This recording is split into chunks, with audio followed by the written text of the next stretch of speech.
fantastical, so unpredictable, here on the SNL Network.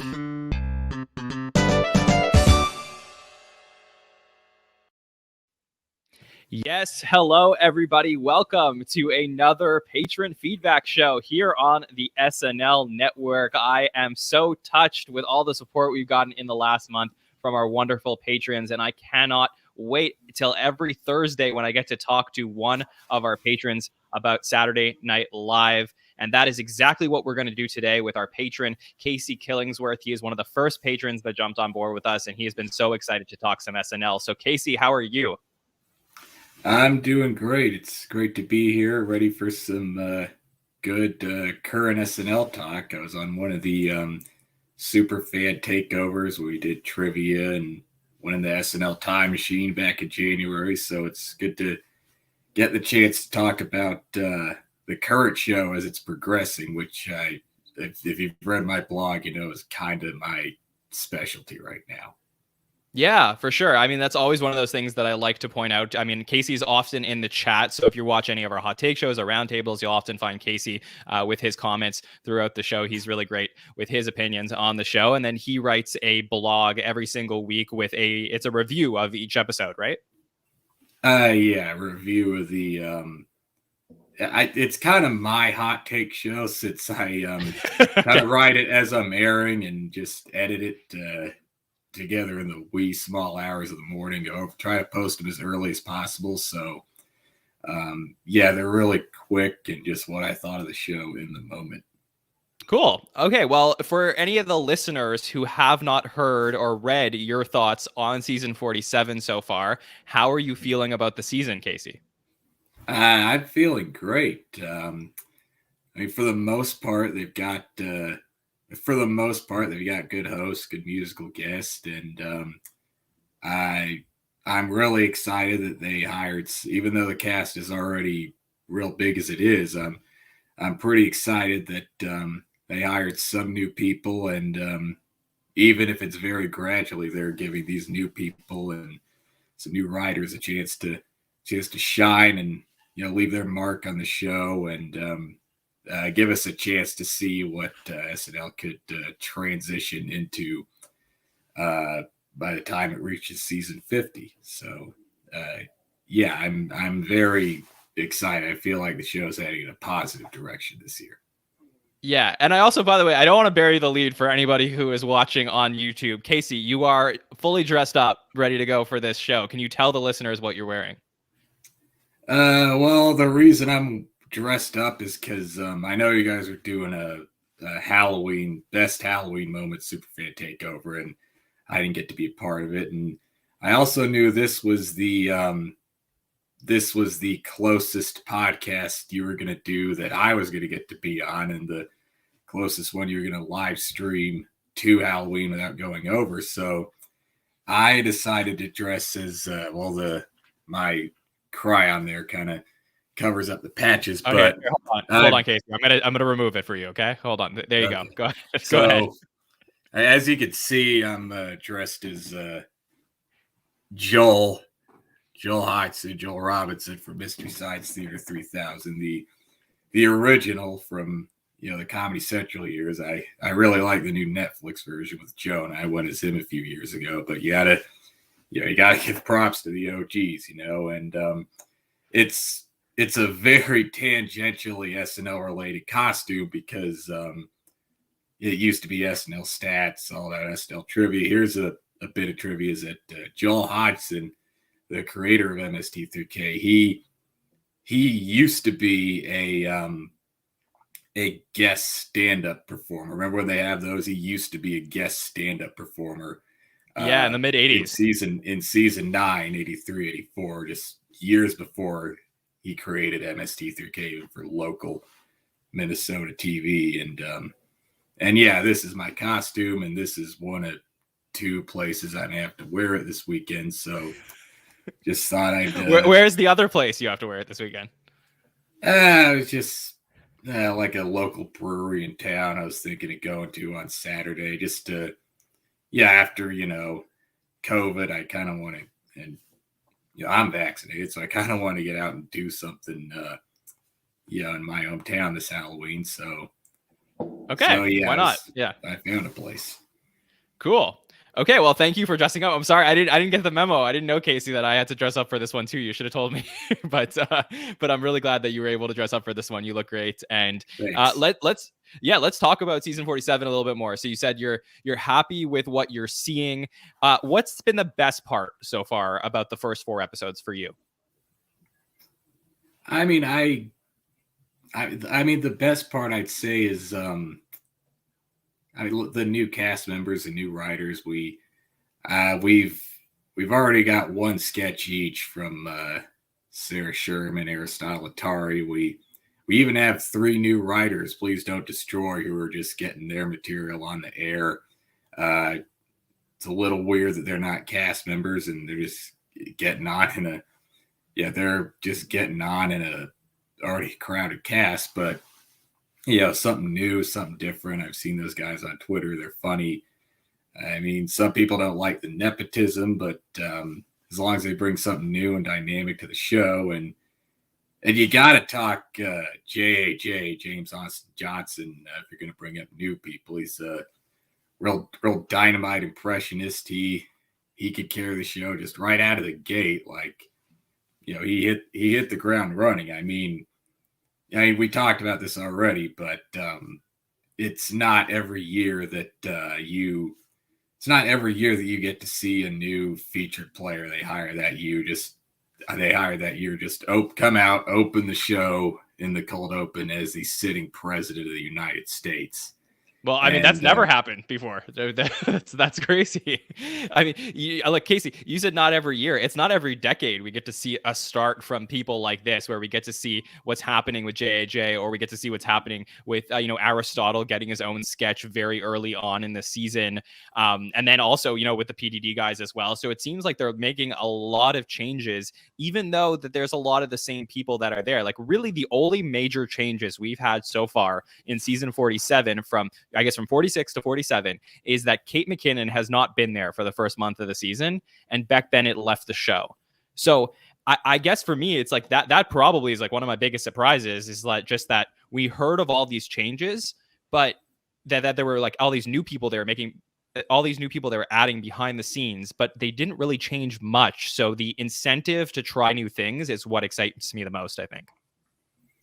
Yeah, definitely. And, speaking of, Kate and Beck leaving, Kate's missing this season so far. She's off shooting a thing in Australia, and, we love Kate, but it's been almost a decade, and we'd like to see her move on to bigger and better things. She almost has too much talent for SNL. We want to see her, show a full range of acting and the type of role she could play. And I think the thing that's more surprising to me about Beck Bennett leaving is that Kyle Mooney is staying. And he's there without Beck, but he seems to be finding his way. He looked a little lonely in the first couple shows without, but he figured out he could work with Andrew Dismukes or maybe Pete. But yeah, I mean, he pretty much made up for lost time in the Jason Sudeikis episode. So maybe this is his last year, maybe it isn't, but good for him for finding his way without Beck. Definitely. And Casey, I didn't get to ask you yet what you thought of the Jason Sudeikis episode. I know we're going to be answering some questions later on in the show that the listener sent in about the episode, but just give me your general thoughts on what we got to see this past Saturday. I thought it was the best show of the season. I mean, Jason Sudeikis is someone I really wanted to see host the show. Not as much to see any specific little bits or characters, because just his presence, in general, something the show really needed. Maybe a little shot in the arm to, get him over the hump and get him to get this season to the high point that it needs to be at this early on, right before sweeps week. And yeah, the thing with old cast members hosting is, it's always fun to see, wondering what bits they're going to do. But with a guy like Jason, he worked with Keenan all those years. Keenan's still there. He worked with Colin Jost as a writer. He just surpassed Seth as the longest tenured Weekend Update anchor. He might have been some overlap with Che that last year, and Cecily, 80, they're still there. Kate's still unofficially there. So it's been 8 years since he left, but and some of his former cast mates have hosted and cameoed more than he has. But I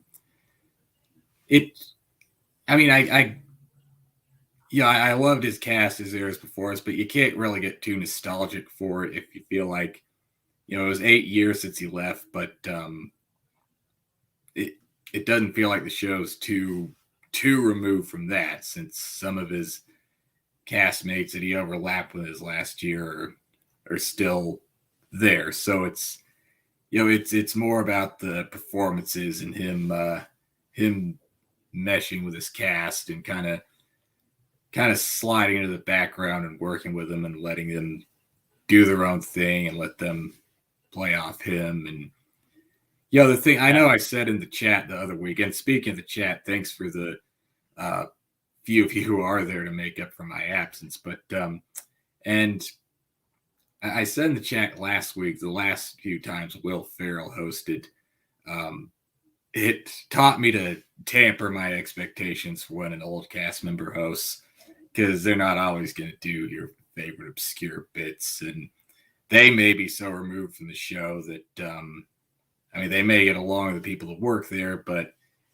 it's like this era doesn't seem like they know exactly how to write for someone from that era. So it's more when guys like Adam Sandler and Eddie Murphy hosted for the first time in 25, 35 years, it's easier for me to get more excited about that. Just the further removed they are from the show, the easier it is to get nostalgic, because, maybe they have a few recurring bits they're willing to bring back after all these years, and it makes you wonder.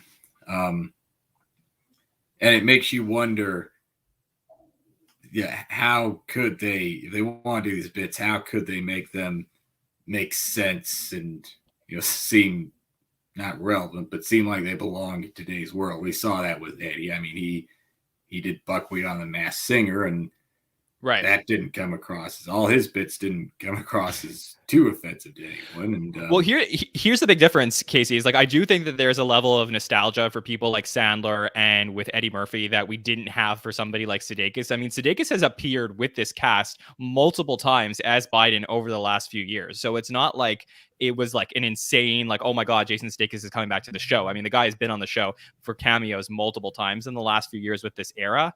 But I just think the big difference between, having someone like an Eddie Murphy or Adam Sandler back is like, Jason Sudeikis is still in his prime. Like, he comes in and he could be an SNL cast member right now. Like, he is that good and that polished. And he was like definitely the best person on the screen, throughout the entire night. But with someone like Sandler coming back, or someone like Eddie Murphy, you almost have to wonder as a fan, do they still have it? Like, there's like a little bit of danger there. Like, when you see Eddie Murphy come back, you're like, are we going to get the Eddie Murphy that we remember? And I don't think anybody questioned that about Sudeikis. Yeah, and I mean, we got the, Sandler did Opera Man, the one bit we remember, but and we do get the Sandler we remember more from, SNL than some of his later movies. But he bought that performance. He made us remember why he had so many fans on the show. And I mean, you're right about Jason Sudeikis. I mean, he like he alluded to in his monologue, the show is always going to be a part of him no matter where he goes. And I'm going to take this helmet off because I want to get semi-serious for just a second. Go for it. Yeah, so he mentioned, he closed his monologue with a real sincere, Ted Lasso-like statement. He said, everyone, not just everyone who's been on it, everyone who's watching this show changed your life. And that, as I was writing on my blog last Saturday, that's like, not what I wrote, but as I was writing it, I realized how that hit for me because it made me realize that I've been watching it all my life. My parents made me watch it with them because they wanted it to be an early formative part of my sense of humor. But they say your favorite era of the show is when you're in high school, and that may be true for me, and because that was like 15 years ago during the start of Jason's era, and that, like they say, that's maybe when you really feel a connection with the show, because during the height of Jason's era was when I started getting more involved in the online SNL fan community, and I started reading Stooges reviews on the Void board and that old message board that Sean Bradley used to run. Those sites are defunct now, but I started writing just for those two message boards, and then I started a blog because I had to start a couple of blogging projects for journalism class in college, and I figured, hey, maybe I'll start another one for my newer SNL reviews now that I've sharpened my my writing skills a bit, and I kept putting them on the blog and just getting involved in, and I just went on social media, Twitter especially, and just gravitated toward other SNL fans there, and one user in particular, the Garafaholic, either him or Ruby, just a couple of years ago, they just added everyone into a Twitter group chat called SNL Gang, and they added the That Week in SNL Twitter account for that podcast, one of my all-time favorite vintage SNL podcasts to listen to, and they added him there, and then he eventually migrated us all over to his Discord server, and I just started, through Twitter, I just started finding more SNL related podcasts to listen to. And then you guys came along a year ago, and I finally found one to not just listen to, but the first one willing to have me on as a guest. So that's the truth to Jason's statement. I mean, that is how I would say SNL changed my life, having watched it. Not been on it like him, but just having watched it. That's how it changed my life. It threw me into an online social circle of people I can discuss the show with, and just that's really nice, Casey. Thank you for sharing that. That's really nice, because I totally agree. I mean, that's one of the things that I think got lost in the shuffle this week when we were talking about the best parts of the episode or the sketches. But I really feel that moment where Jason said, what this meant to him and what it means to the people watching. If you're like so invested in the show that you will come watch a podcast or participate in a podcast or talk to people online about it, it certainly has changed your life as well. And I could definitely say the same thing for me. I don't know if I feel like super fortunate, or it's just a coincidence, but I really feel that, we started our show in season 46, and now we're into our second year of doing everything here from SNL Stats all the way to the SNL Network. And I really feel like the show is continuously improved in quality. So I'm definitely not taking credit. It's definitely not us. But what I will say is that, I feel like we're entering an era of the show that is continuously getting better and better and making their ways to improve some of the things that maybe the fans didn't love in the mid 40s. And I am just so touched that we get to cover SNL as it's returning to be very, very good. And I really feel like that's where we're headed with what I'm seeing at the start of 47, is that SNL looks pretty damn good right now. And we could have the potential of having some really great seasons coming up in 47, 48, 49, and then 50. I definitely agree with that statement. And it's a little bit more than just the quality of the show. It's how the show is trying to engage with the new, more online audience, for better or for worse. A few years ago, they started broadcasting it live coast to coast, so everybody in every time zone across America could watch it at the same time.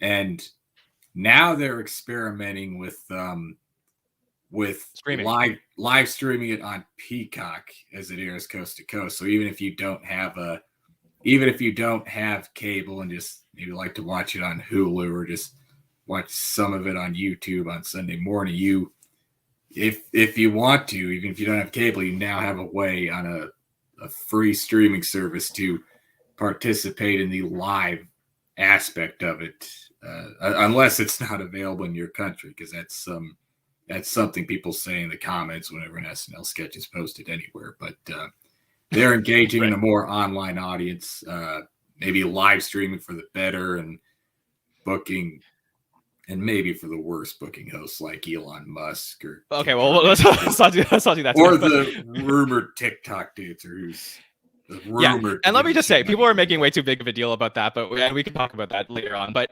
this is what I'll say, Casey. I do think that it's definitely an underreported story of this season, the streaming opportunities for SNL. I just think that is probably the future of the show down the road. I don't know if it's going to be something that's, in 5 years and 10 years, if it'll be only on Peacock down the road eventually. But I think that it's an absolute must for SNL to be streaming their shows live online, because otherwise you are going to have a huge generation gap that's not going to watch the show. And now they're able to pick up new people who are checking out the show, like people who are in their dorm rooms at college that may have had no other way of watching SNL. Now they're able to do that through Peacock, and it's like a complete game changer for SNL. Yeah, I agree. And it's just something they just started, but I'm interested to see where it goes, except the one negative aspect is it could hurt SNL's live ratings on NBC, but that's kind of been an issue for a long time. People are just streaming more TV and less just watching on cable.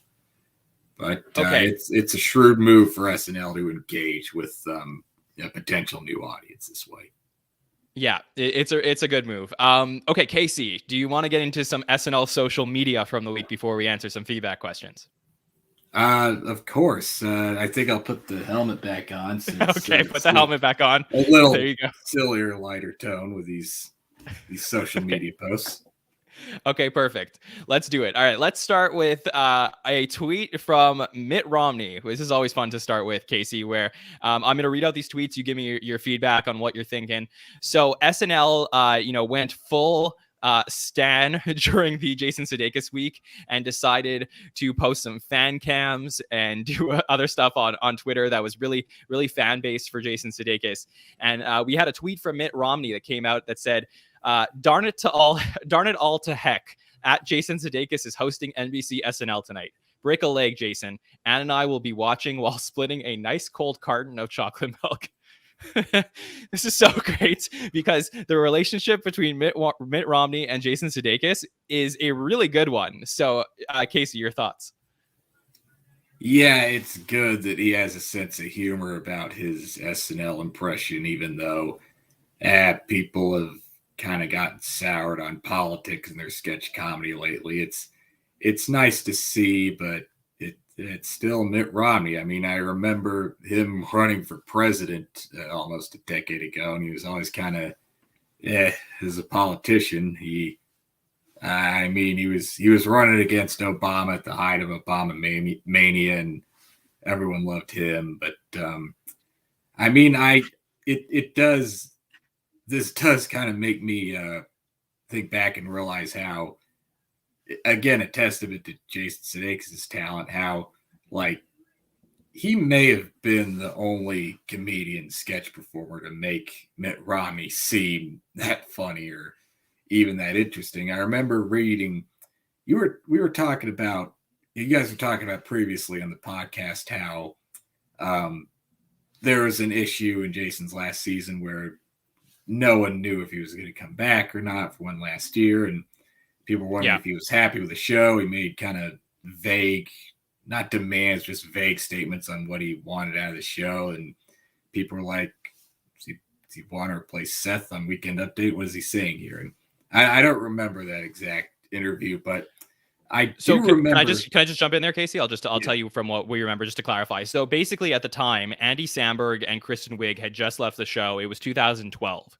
and Jason Sudeikis was people were not sure if he wanted to come back or not, and there was rumors that behind the scenes he wasn't happy with things that were happening, whether it was I don't know if it was people who were, weren't writing for him in the way that they wanted to, or he wasn't getting on the stuff he wanted, or maybe he was just unhappy that some of his friends were leaving. I mean, Kristen got, the biggest goodbye in the history of the show. Andy Samberg got the final digital short, that 100 digital short, and then he got the, Lazy Sunday 2.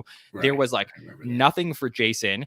And then he decides to come back. And then what we have in 2013 is a pretty big goodbye for Bill Hader in his all his Stefan stuff. And then we have like a very big goodbye for Fred Armisen with his like music stuff that we got to see in that final sketch. Nothing for Jason. So that's where things got really iffy with the fan community trying to figure out, why Jason was so unhappy and how things ended in such a weird way. So I'm sorry to interrupt, but please continue. Yeah, I remember that. I remember he might have been part of that Fred goodbye as a drummer in the background. Him and Bill Hader's last British punk rock sketch together. And people thought maybe he seemed a little bit emotional. Maybe he didn't want that big goodbye. I heard he did another Bongos Clown Room sketch where he played the strip club DJ on his last shift again, and they cut that. And but he ended up having a great season. He didn't seem bored or checked out of the show. He turned in great performances that year, and they needed him to, especially because that was an election year. He was playing Mitt Romney, a major presidential candidate, one of the two major parties. They needed him for the debates because that's when SNL tends to thrive ratings-wise, even when more so when there's no incumbent. But they needed Jason there for that election. And I remember, I think this was a quote from Seth in some interview where he said, if we can't get Jason Sudeikis to come back to the show for 2012, 2013, our plan B is to just have Seth Meyers play Mitt Romney. And right now, we're trying to do everything in our power to make plan A happen for the next election year. Yeah. Yeah, we saw what Seth did with John Kerry, so I don't know that would have gone over that well. Casey, do you think that Jason did a better Romney or a better Biden? I'd say he did a better Biden because, he kind of played Romney kind of close to the real right. It didn't seem like he could do much with Romney as a character as he did with Biden as a character. He was very goofy and just very confident out there, and just he was Uncle Joe. Him and the Onion helped cement that image of Joe Biden, Obama VP, or Joe Biden in people's in the collective pop culture conscious during those I want to say those 8 years, but he only really played him for 4 years. Then no one played him after he left. But yeah, he made the most out of that character. It almost seemed like they knew how to write for Joe Biden better than they knew how to write for Obama in that era. And we saw that in the Biden cold open with Sudeikis and JJ, and even Alex Moffat. They even worked him there. They're really smart. Like I said, I was impressed that they did something that everyone online kind of predicted, and they did it right. They acknowledged how much differently that they have to have JAJ play Biden as president in 2021 than just let Jason play him in 2013. It's a completely different time, and SNL changed one of their what may became their biggest political impression character to adapt to that, and good on them. And I noticed it's usually been Jost and Che writing political opens lately. That wasn't written by Jost and Che. It was tighter, it was sharper, it was something different than what they would do in the Trump years. Yes. Yeah. That cold open was not Jost or Che. Let me open that up. I'll just check. I don't know if you remember offhand who we said it was, but it was Mike DiCenzo, Jake Nordwind, and Kent Sublette wrote the cold open from this week. No, so some of the new writers, like we've been saying, even with the political humor that SNL seems to need, they move that in a new direction to change with time. That's what new people are bringing to the show, and it's exciting to see them move into the home stretch of ending this era into the new one. So, Casey, anything else on Mitt Romney and Jason Sudeikis? I think you said something else came out today, right?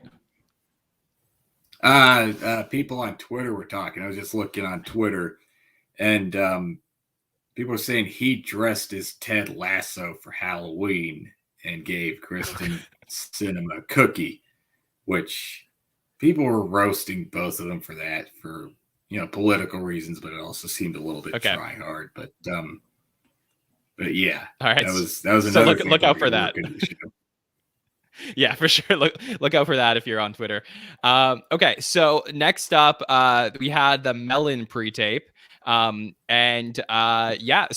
Jay Farrow, who has been commenting about the show every single week, says he thought that the Melon pre-tape was funny as I guess I'll say F-U-C-K. We'll keep it family friendly here. What do you think about this new thing that's been happening? And we've been talking about this every week on the patron feedback shows.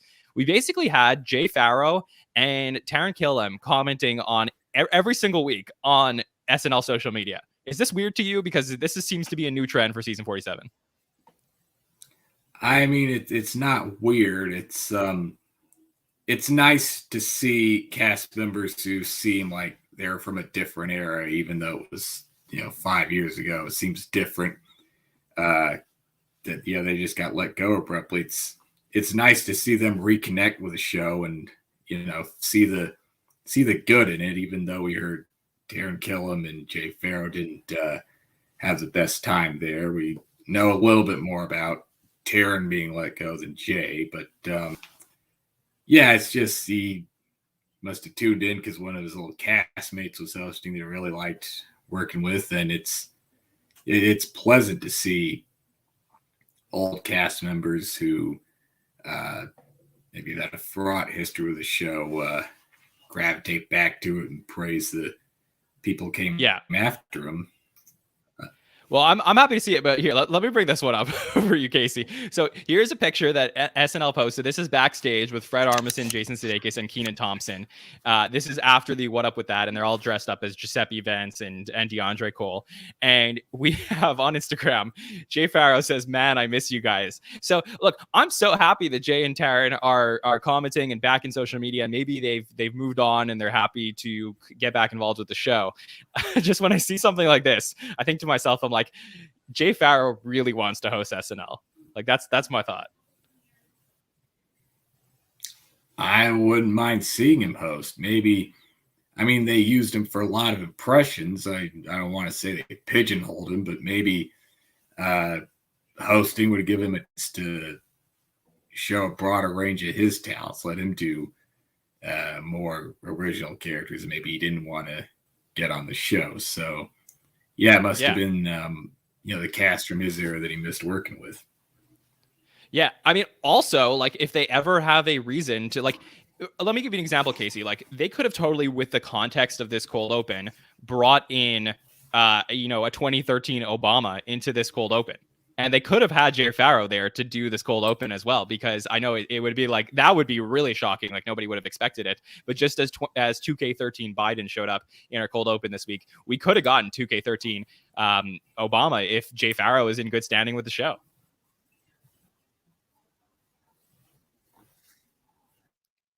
You got me, Casey? Yeah, that's something that could have worked. I mean, Jay. Yeah, I was just closing some. Jay Farrow, I mean, for my money, he did the best Obama impersonation on the show, even though the timing was a little unfortunate. I mean, he played second term Obama, and they relied on Fred Armisen, maybe due to his seniority, a little more as first term Obama. And second term presidents, you don't think about that much because you don't think about second-term presidents that much because you're thinking about the next election, who you want to vote for, who you think the best candidate. So, I mean, he did the best impression, then they used him less and less. So maybe working into that 2K13 Biden sketch could have made up for that. Yeah, I hope we get Jay and Taryn back at least. I see our friend Ken in the chat says, I wouldn't be surprised if Jay or Taryn at least hopes for, at least gets a decent cameo to have a proper goodbye. I think the next person we need a proper goodbye from would probably be them. So I think that could be a nice thing down the road. Okay, so a few more social media things we got. We got a tweet from Ted Lasso this week. Casey, are you a Ted Lasso guy? I haven't gotten to watch much of it yet, but I've heard really good things. So yeah, it's fantastic. Definitely on my watch list for some time. Yeah, it's really, really great. We got a tweet from the Ted Lasso account, I guess, as Coach Ted Lasso says, everybody's talking about this weekend Saturday Night Live, and I got to say, I don't think I've ever been this excited for a guest. Love me some Brandi Carlile, which was really great. That was a very fun tweet. We got to a tweet from Lindsey Buckingham, who said, had a great time dressing up as at Nicholas Braun this week on What Up With That. So, Casey, were you sad not to see Bill Hader and instead get Nicholas Braun? I mean, I love Bill Hader too. He was one of my favorites of that era. Anytime you get to see him on the show is great. But the thing about What Up With That is that, I liked it at first. They were hit and miss. But again, I said this on my blog. They were kind of emblematic of just the sort of cookie cutter paint by numbers way they would write recurring sketches in that era that I wasn't crazy about. I think you talked about this in the past, how a past Patriot Feedback show about how in the early 90s they would do this thing with recurring characters where they would put them in different settings. They just kind of Trojan horse, maybe it's Pat or the Rich Meister on you. They'd work them into a current movie parody, and it's something they never even attempted about a decade ago that they should have tried more. And it's something I wouldn't mind seeing this cast try to do too.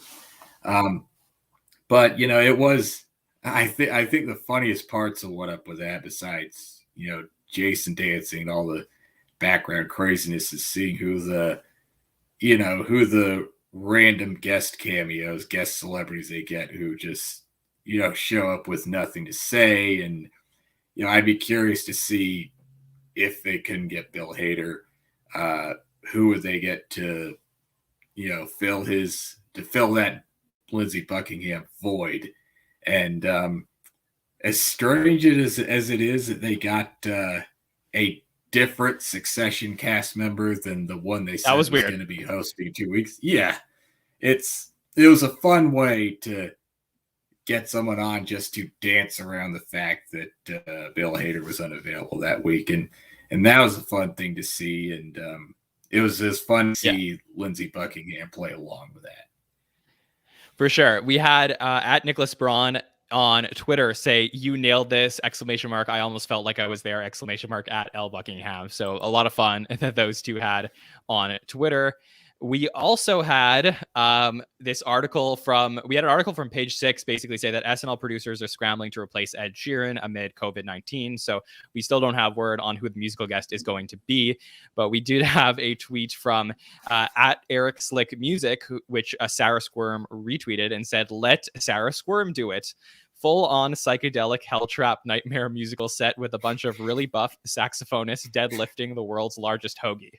So I don't know that that'll ever happen, given that we're having trouble getting Sarah having a sketch on. I mean, I think that would more than make up for Sarah getting her big sketch cut last week. I think we'll talk about that later. But we will talk about that. That would definitely be the greatest SNL music performance of all time. It's like people said, if they don't do that, then why did they even hire her? And I mean, that Yeah. would be her and Aykroyd and Belushi as the Blues Brothers, like the only current cast members ever to also be billed as Garrett, I musical think, was it. guests. Wasn't Garrett the musical guest also for one episode?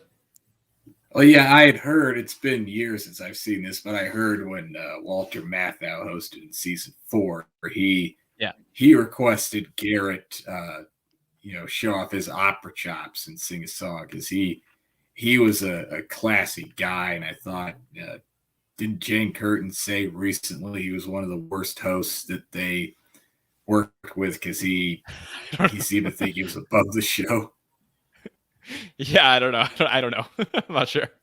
But yeah, I think you're right. I think it was, besides like the original cast, Blues Brothers, Garrett. I don't think we've had that since then. I don't think we're gonna have that. I think they wanted to get a pop star. I think they're gonna find a way to get some type of pop star in there. So SNL will have no trouble finding somebody to be the musical guest. I think that we're just waiting to hear, probably because they want to determine, is this Ed Sheeran thing for sure not happening. I'm not sure that's like for sure yet, but they'll announce it, I'm sure.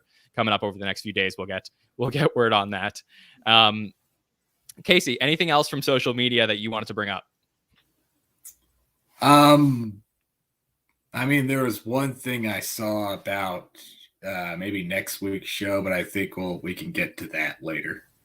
Okay, no problem. So let's answer some feedback questions. Thank you for everybody who sent in their questions. So if you want to get your question into our patron feedback show, we put up a Google form every week right before the show. You can just respond to that, send in your question, or you can also answer our Instagram story every week that we put up, and we'll look at the answers from there, and we will bring them to our patrons who co-host these shows. So Casey, I sent you the list of questions that we had for tonight. Is there anyone that really stands out to you from something you want to start with? I'll let you. I've prepared a little something for all. I'll let you go ahead and start with which one you want to start with. Okay, perfect. So let's start with Harper Ellis. Harper's been sending in questions every single week. So Harper says, and we'll see the best way to do this, but Harper says, rank the SNL 32 cast. And Ed, I've long said this is my like hot take. I don't know if it's that hot, but this is my take always. I think SNL 32 was the best season in the history of the show. But rank the SNL 32 cast according to their appearances as hosts. So we have 1, 2, 3, 4, 5, 6. We have 8 different hosts from SNL 32. That was a very small cast.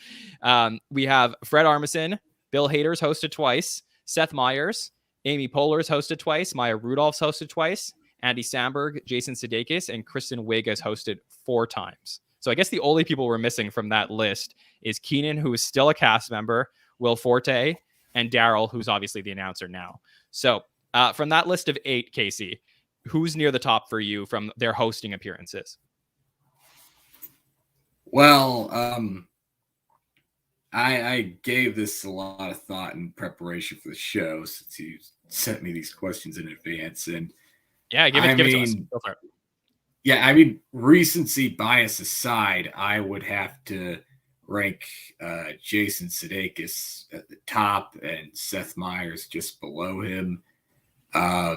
Maybe Kristen Wiig number 3, maybe Fred Armisen number 4. I mean, maybe Amy Poehler, then Maya Rudolph, then Bill Hader, then Andy Samberg. And I think I'm going off of how well those hosts kind of blended in with the cast and didn't try to take over their hosting episodes with their old recurring bits, or bring in cameos from their old castmates. And I'm also kind of, in some ways, I'm going on who's hosted more versus who's hosted less, because the more someone hosts, it's like the law of diminishing returns kind of thing. Maybe if someone's hosted more, they could have an episode that's great, that does well, and then an episode that's not so great. And so I put some of the more frequent hosts near the bottom, but some of them have hosted enough that they average out to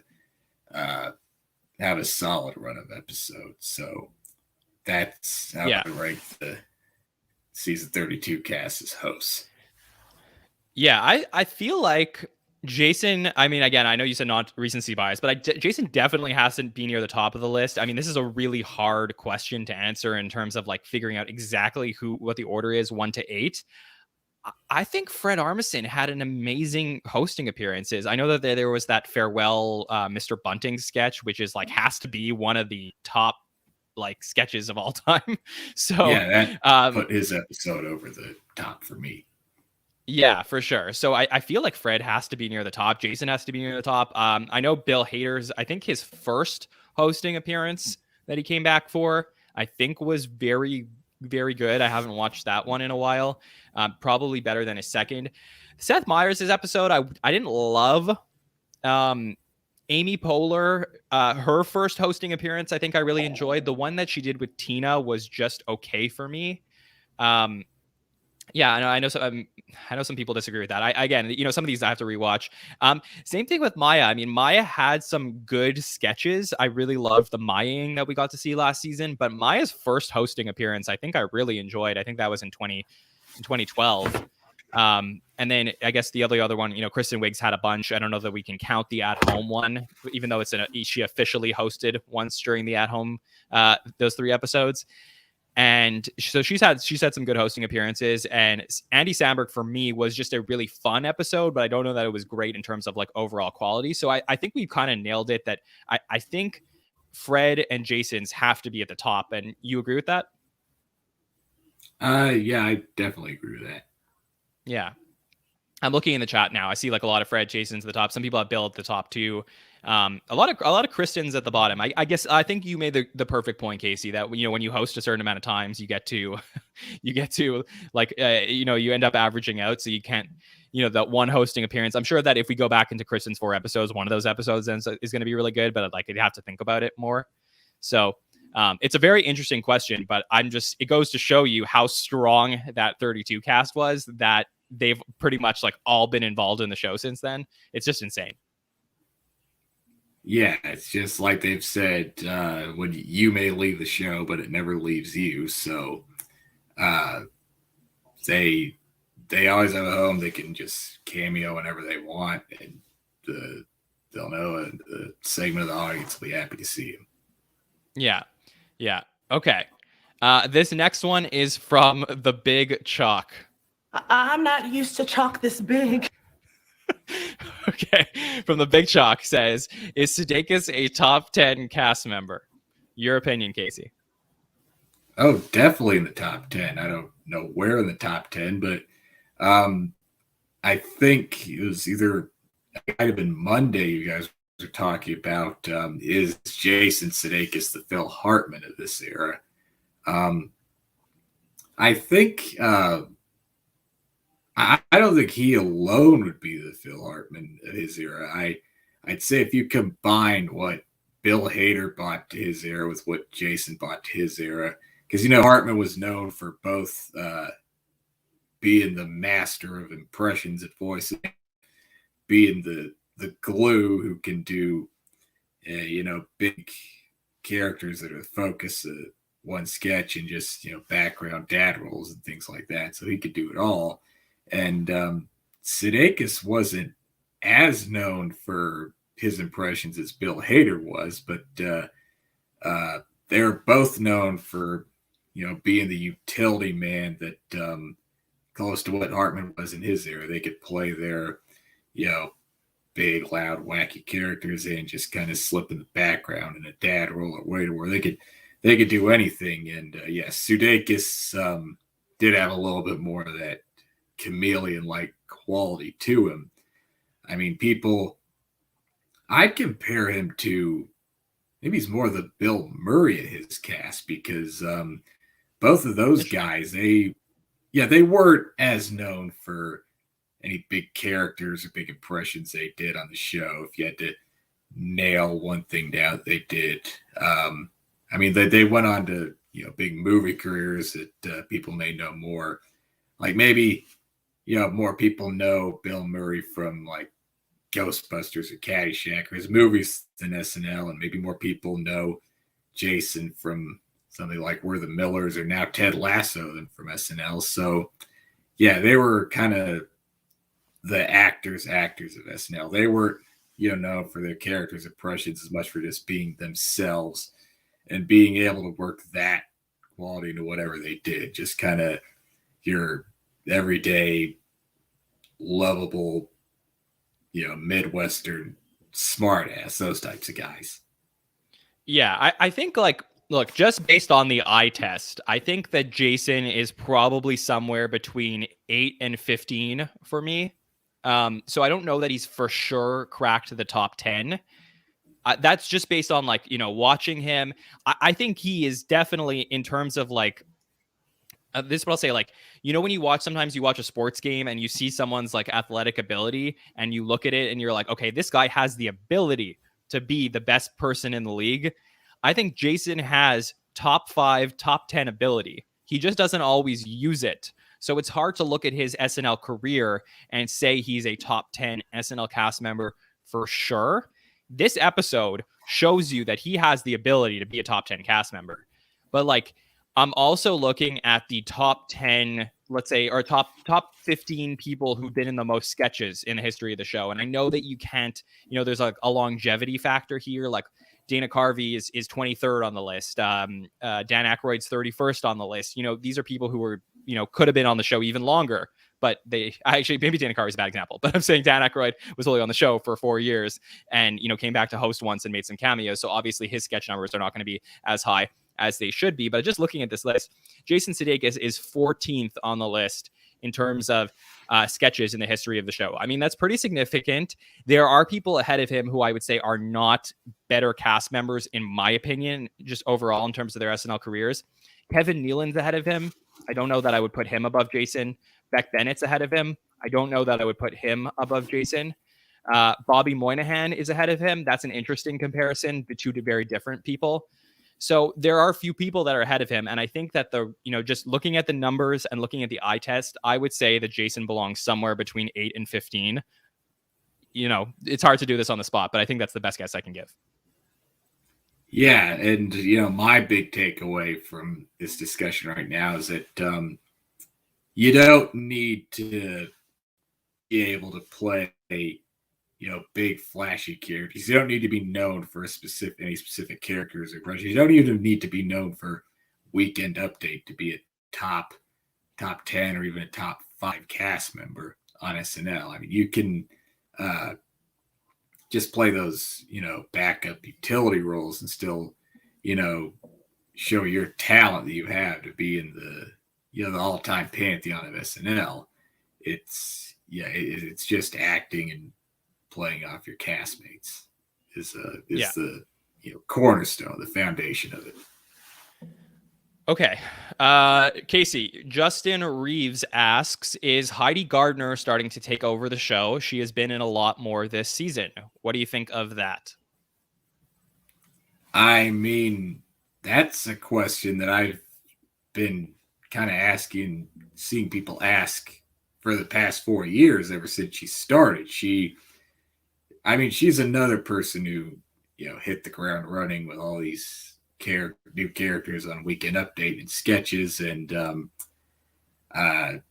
more and more they pair with cast members like Ego Wodum and some of the other female players that bring out her best qualities, bring out more out of her. And, she can play, background roles too well with maybe 1 or 2 lines and really contribute to a sketch. But she's been taking over the show. And that's something that, they need to maybe balance out their female cast when, their main female cast has been on long enough. People are starting to wonder, when are they going to leave? Are they getting into all these other projects? So, yeah, I think it's fair to say Heidi Gardner's been taking over the show since she started on the show, basically. Yeah. But I would say definitely this season in particular, without Kate being there, it is very noticeable how involved Heidi is in a lot of live sketches. like not on Weekend Update, not on pre-tapes, but she's just in a ton of live sketches, and I think that she's doing a great job in them. I'm very, very impressed with Heidi this season so far. I think she's having like the start of what could be her best season on the show. And like you said, Casey, she hit the ground running, and I think she was stalled a little bit from some of those cast members who didn't end up leaving. But I think that this could really be her year. Like, I'm very impressed with everything we're seeing. Oh yeah, I definitely agree. She could be, the lead of the female cast, by season 50. Yeah. We got a question from Haley, said biggest surprise after the first 4 episodes. So we covered this already, Casey, but basically everything we've seen from the new people, right? Yeah, exactly. Especially JAJ, just Biden right out of the gate. Just the biggest surprise is, SNL utilizing their newest people, new cast, new writers, just moving forward. Yeah. Okay, this question is from Danny Aline. Danny says, when a former cast member hosts, how does the vision of the show change? So any perspective on this, Casey?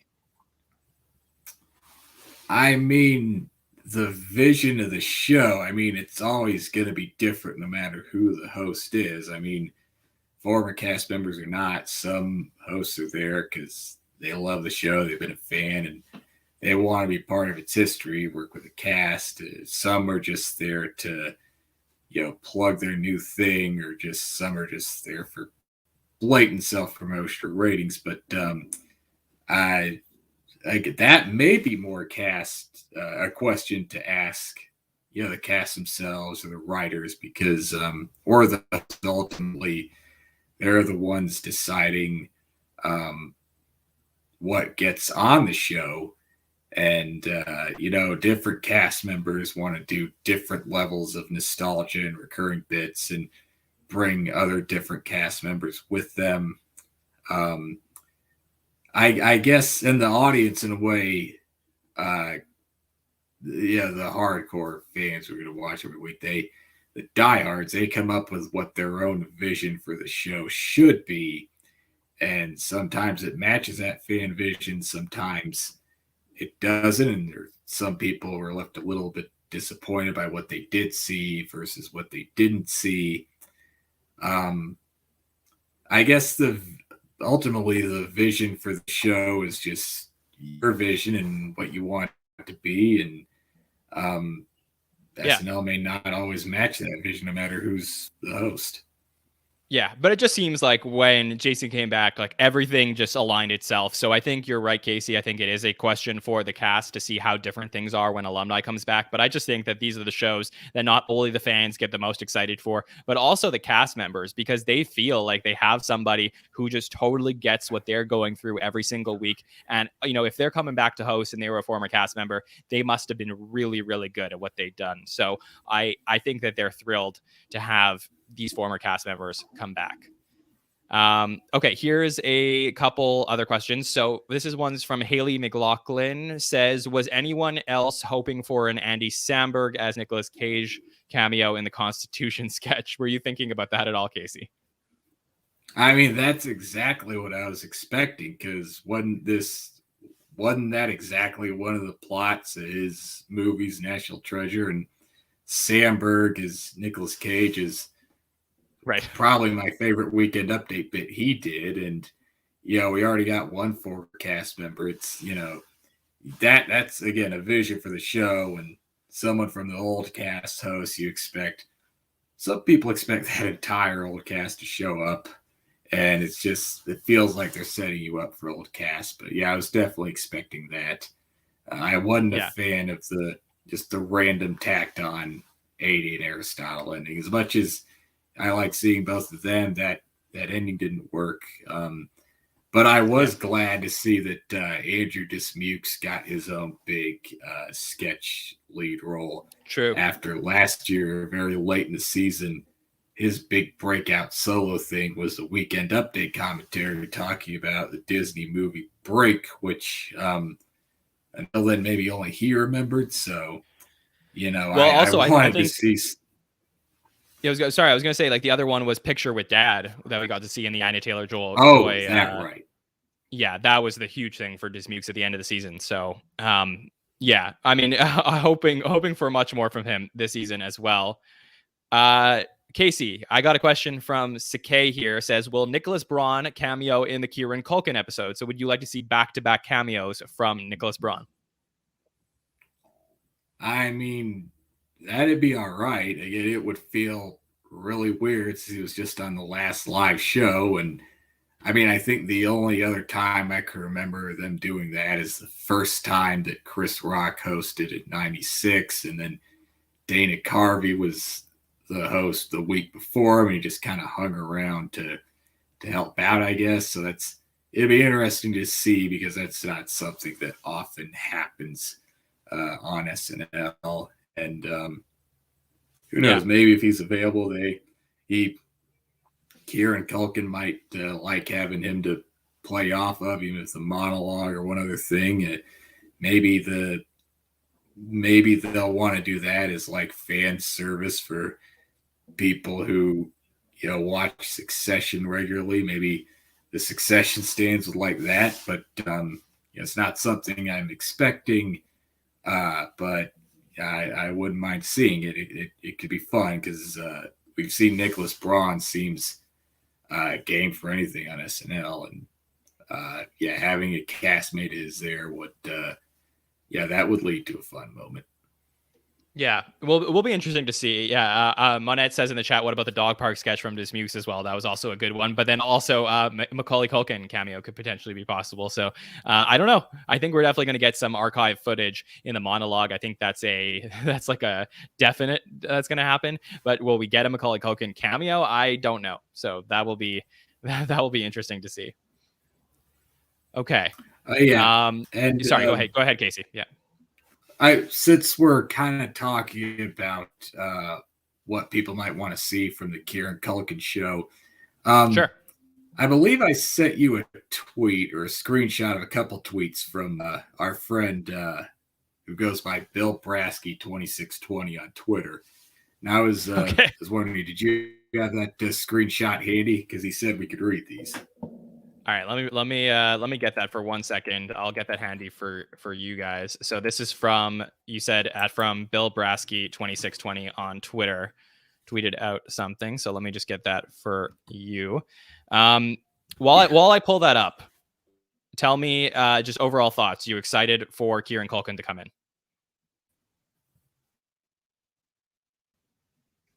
Casey, you got me? All right. Well, yeah. I mean, I'm not the biggest Succession fan, but I'm kind of. I can read that if you want. Yeah, go ahead. Tell me about your excitement for Kieran Culkin. Yeah. Yeah, I'm kind of going into it with the same expectation I had for the Rami Malek show. They delivered that. Someone who's maybe a character actor I don't know much about, haven't seen in a lot of things, but that's the mystery of it is what intrigues me a bit, seeing if they're hopefully game to do anything in the show, or see what they can do to really see their acting and character ability for the first time. So yeah, that'll be fun. I'm curious to see for Kieran Culkin. Okay, so we have our tweet here from Bill Brasky 2620. Do you want me to read it, or you want to read it, Casey? I'll go ahead and read it. Go he for says it. Yeah. It would be funny, especially since Mikey and Streeter wrote a Home Alone movie, if on Kieran's show they do a Home Alone themed sketch, like a sequel or follow-up 30 years later on Kieran's character of Fuller. He's now in his 40s and still struggling with bladder control. I don't know. He's in a business meeting and he pees his pants or something. Damn it, why can't I hold my Pepsi? I've given you the bones, now run with it.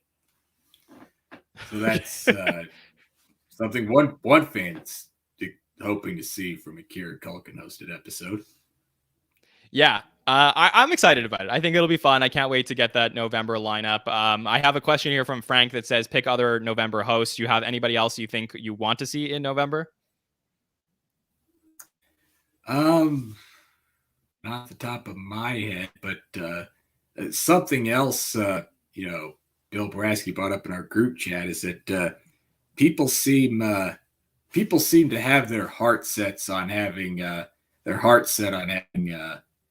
Paul Rudd as a host and Silk Sonic as a musical guest. That's something that the Twitter sphere seems to really want to see, and it'd be nice to have Paul Rudd again. He's always fun when he hosts or cameos, even if it's easy for him to get kind of washed in the background. It'd be a nice presence for like a Thanksgiving show, and everyone's raving about the new Silk Sonic album. I know Andy from That Week in SNL is a fan and has been clamoring to see them. So, that's my pick for November, the host musical guest, based on what I've seen and heard. And I'm going to say this. I'm going to say it, and nobody get mad at me. I'm just saying, but I really think that everybody is so wrong about being upset about potentially Addison Rae hosting the show. I do not think that is a bad choice for SNL. I actually think, she actually is a talent. Like she has talent. She's a talented actress. She can dance. She can sing. I really think that she is like a total shoo-in that makes perfect sense for the show. She's pretty much one of the most popular people in the world right now, and I think that like everybody needs to like chill out. The SNL has had a pattern, and I'm not talking about Kim K, I'm not talking about Elon Musk, I'm not talking about, they're not the same category, but I'm just saying, not talking about any of the situations that have happened over the last couple of years where people are talking about like hosts that may be booked just based on their name. Like that is not Addison Rae. Addison Rae is like one of the most popular people in the world and would totally make sense to be booked as a host right now. I do not get why people are so nervous about that. Did she make a music video of her own at one point? I thought I read she had a song called Obsessed or something. Did she could be a musical guest too. That'd work, but well, that would be surprising for me. But look, yes, and in the chat they brought up Monette brought up the remake of She's All That with He's All That on Netflix. But like that was super popular, and like I think they would have a lot of fun with her. And if the criteria for booking an SNL host is to always have the best actor or actresses or someone in the like theatrical profession come in and host the show, that is not what the show has been for the last like however many years. It's really like they have people from all walks of life come in. So I'm just like, everybody take a chill pill on this one. I actually don't think it'll be a bad episode if she ends up hosting. Yeah, we don't even know if it'll happen, but yeah, I mean, I'm not too crazy about the idea Addison Rae hosting either. I don't know much about her. I'm just kind of finding out things about her as people talk about. Oh, she said she talked with Lauren on some podcast about Monette shared this with me, and she said it, and I'll take her word for it because it looked like one of those, just the thumbnail at podcast I wouldn't click on for the life of me, but. Yeah, I'll give you an exclusive, Casey. I'll give you here's the exclusive. I was told prior to the season, prior to us getting the first 4 hosts, I was told that Addison Rae is probably going to host the season. So this is something that I think has been in the works for a very long time. I think this is going to happen eventually. I don't know when. I know that they were at least in touch with her. Now, is it possible they got in touch with her, it leaked, and maybe she doesn't want to do it eventually? I don't know, but I know that there was definitely some communication. It could happen. I will say my take again on these things, which is like, I think we need to stop saying what the episode is going to be before the episode actually airs. I think we could talk about things that are like, oh, will this happen or will that happen? Or you're excited or you're not excited about certain things. But like, we don't know. And it's one thing if Addison Rae has hosted before and now they're bringing her back. We just don't know. Anyways, that's my soapbox. I'll get off of it. Yeah. And I mean, well, 2 things. One, you mentioned she was in a Netflix movie, so she doesn't just dance on TikTok anymore. So I think that makes her at least a little bit more qualified of a host than Kim K or Elon Musk were. So in that way, I kind of see it as the universe healing itself. And second, I also kind of see it as the way SNL aging itself. a younger, more online, but not extremely online, but younger, more online audience, booking someone who's popular with the kids on TikTok. Yeah, they're engaging more the younger audience who they want, but an audience that may not want to engage with SNL, but may tune in just for her, even if they don't like the rest of the show. I mean, if she has a lot of young fans, I mean, it would make sense for them to book her maybe Thanksgiving or at least the week before Christmas, if not the Christmas show. I mean, it'd be a weird show any time of the year because, I don't know what her acting skills are like. I haven't seen Keys, all that, but it could work we'll see. as like a family-oriented show because they bring in a younger audience. So Christmas shows are geared more towards families. So, that's how they could work her in this show. I guess that makes sense. But, I don't know what she'd be like in sketches. So I'm going to reserve my judgment, but I'm still processing this really.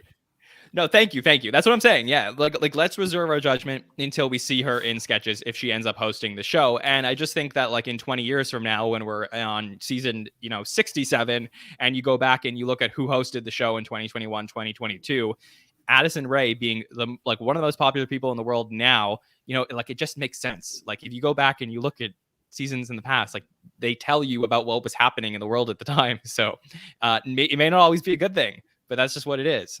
So anyways, let's move on to our final question, Casey, which I know you've been teasing.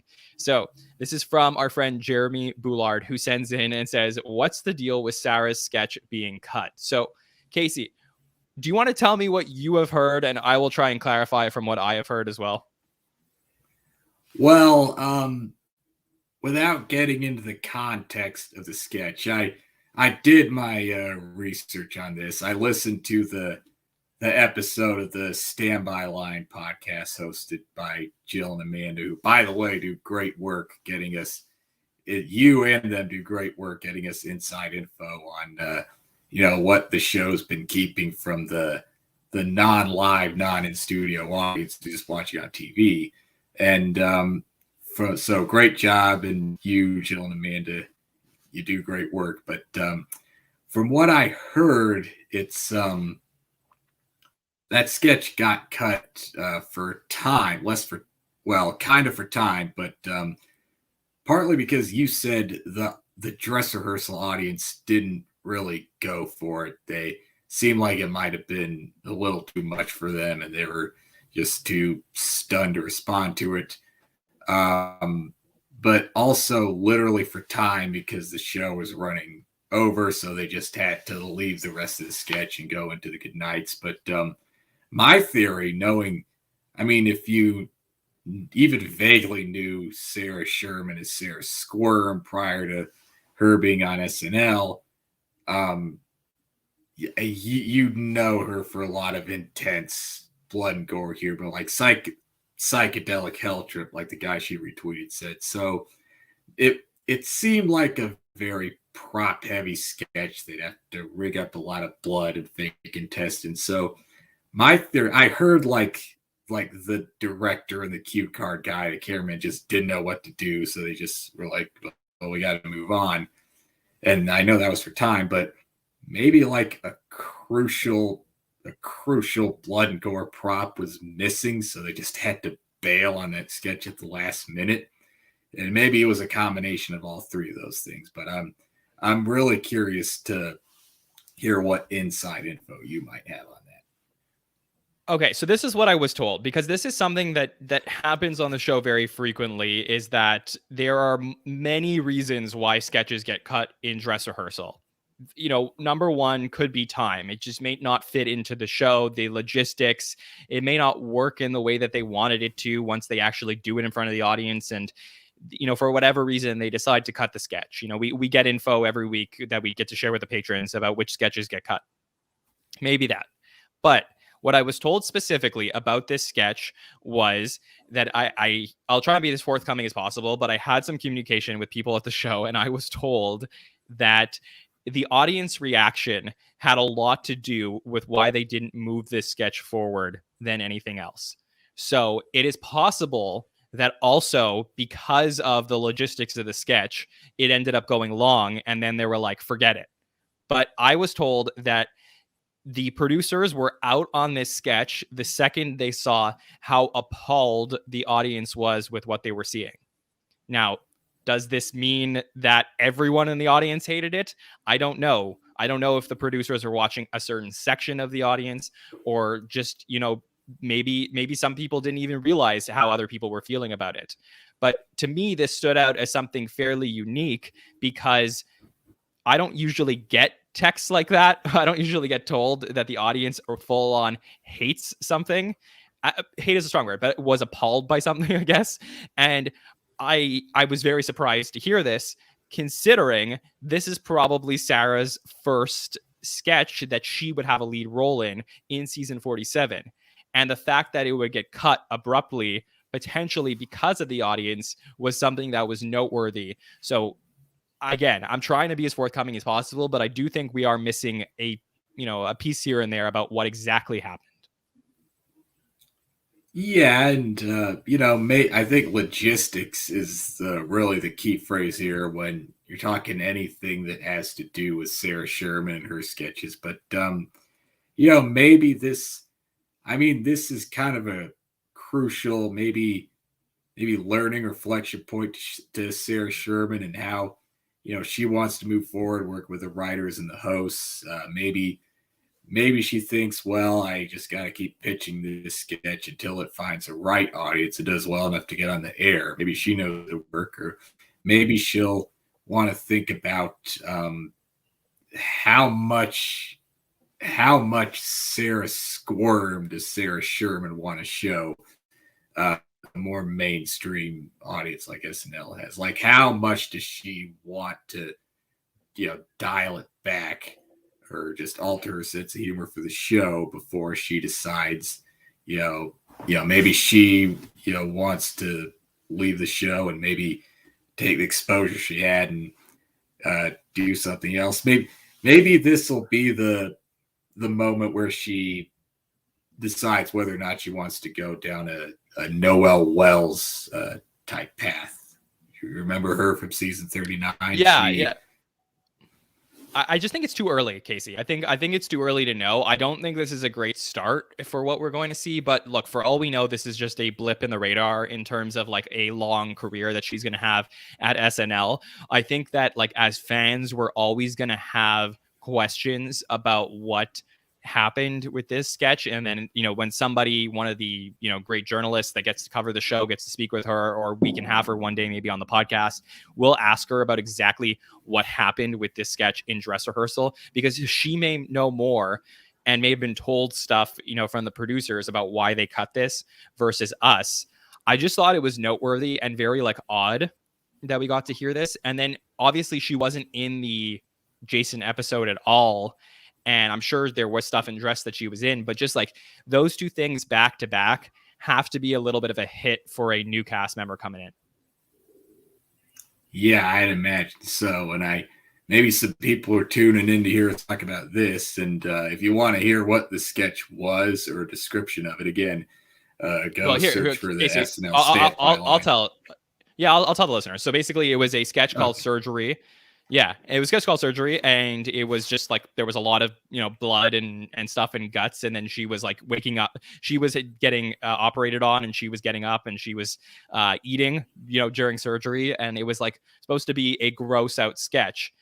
I don't think that it doesn't sound to me like anything too crazy, but again, like we weren't in the room, so I think that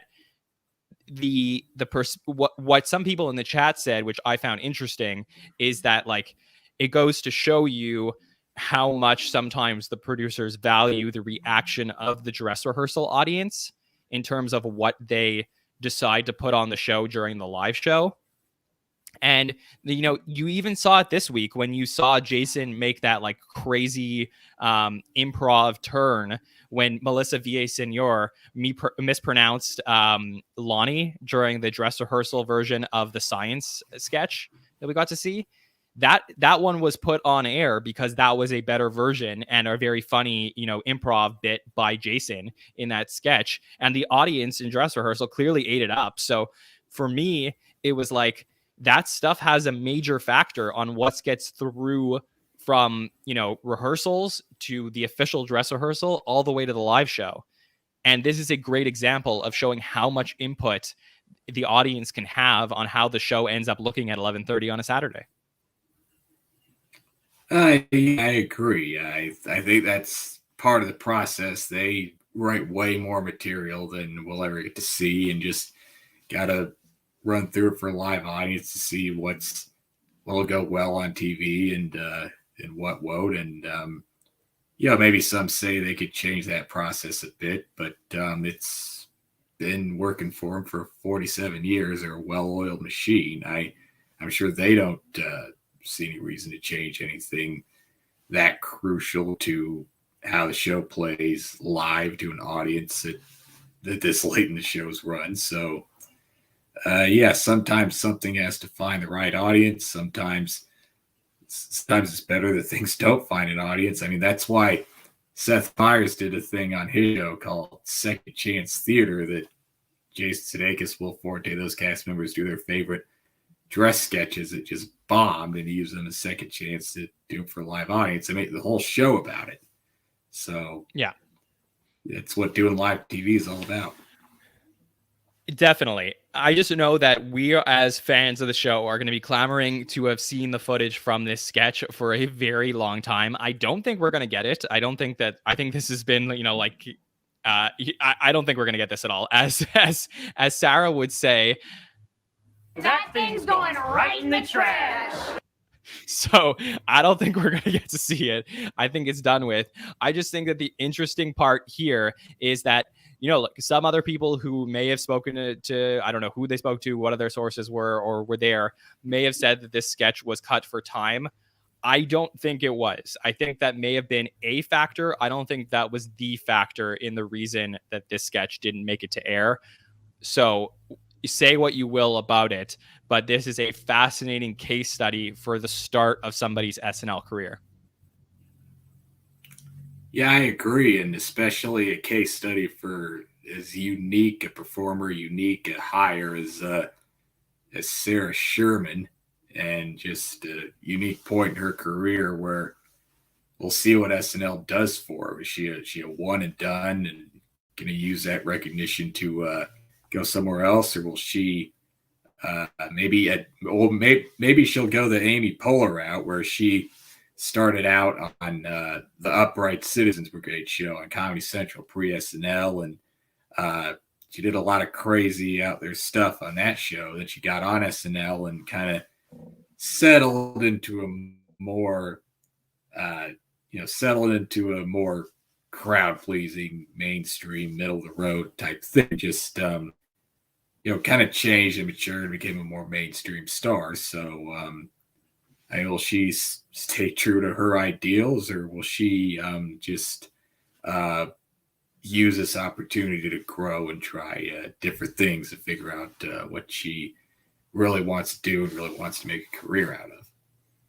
Yeah, let's keep this as a storyline to watch moving forward. I think we have 5 more episodes to go before Christmas. I am curious when we're going to get a Sarah Sherman or Sarah Squirm lead role in a sketch now. And if we don't get it before the new year, I would be on like danger watch for Sarah moving forward. So let's give it some time. I think we have time to see this happen. And of course, I mean, if we find out any other, incidents like something like this, we'll talk about it on the podcast because I think it's important.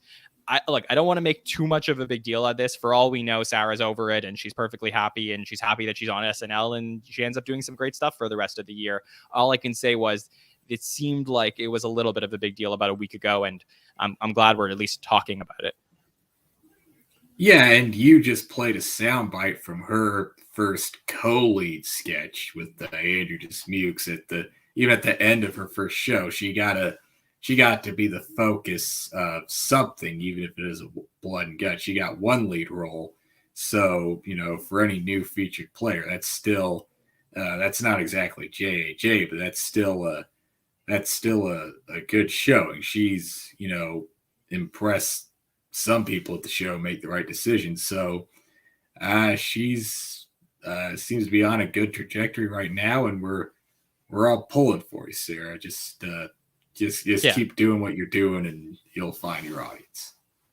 Yeah, for sure. Well, that seems like a good place to leave our conversation. Casey, you were just fantastic on the show today. It was so great to answer questions and get to talk to you.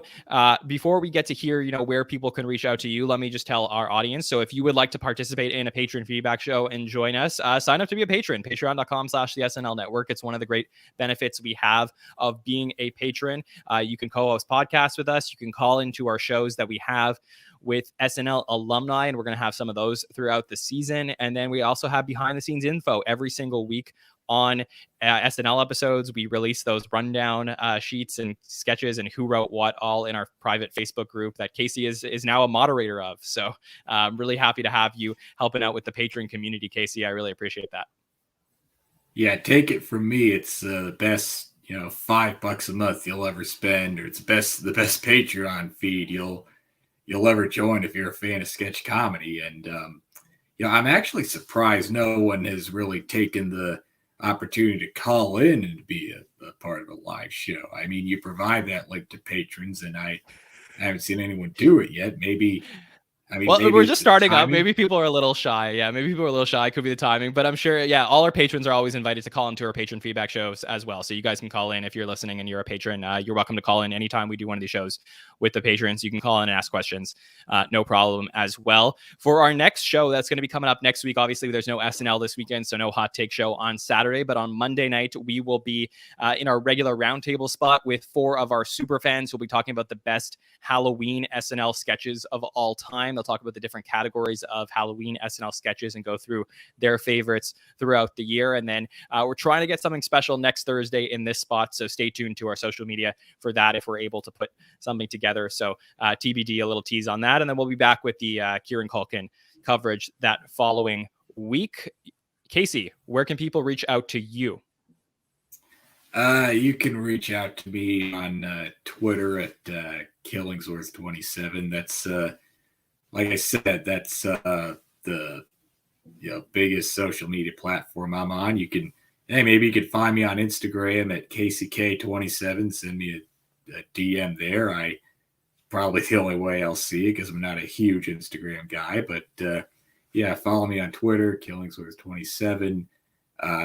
Get in our Twitter group chat, or hey, maybe you could join the That Week in SNL Discord. Maybe I could help get you out of that, join in a more scintillating SNL discussion. And you can find my blog on Blogspot. Just Google Casey Killingsworth, and a bunch of my reviews will pop up there. Yeah, that's really awesome. Great job, Casey. And thanks for, like I said, thanks for being so supportive of us in our start on this patron journey. If you would like to follow us, please do so at the SNL Network on Twitter, Instagram, or TikTok. You can follow me at John Schneider24, any of those places. Reach out whenever you want. I'm always happy to talk to the listeners. And you can subscribe to us, the SNL Network, on YouTube or on any podcatcher, Apple Podcasts, Spotify, wherever you listen to podcasts. And if you leave us an Apple Podcast review, I'll read it on one of these patron feedback shows. So we appreciate those as we continue to grow. I'd like to thank everybody in the chat for joining us tonight. It was a nice, lively discussion as we talked through all the controversy and all the fun things surrounding SNL. And I look forward to being back with a patron feedback show in 2 weeks when we talk about the Kieran Culkin episode. So thanks to Casey, thanks to the chat, and we'll see you next time, everybody. Have a good one.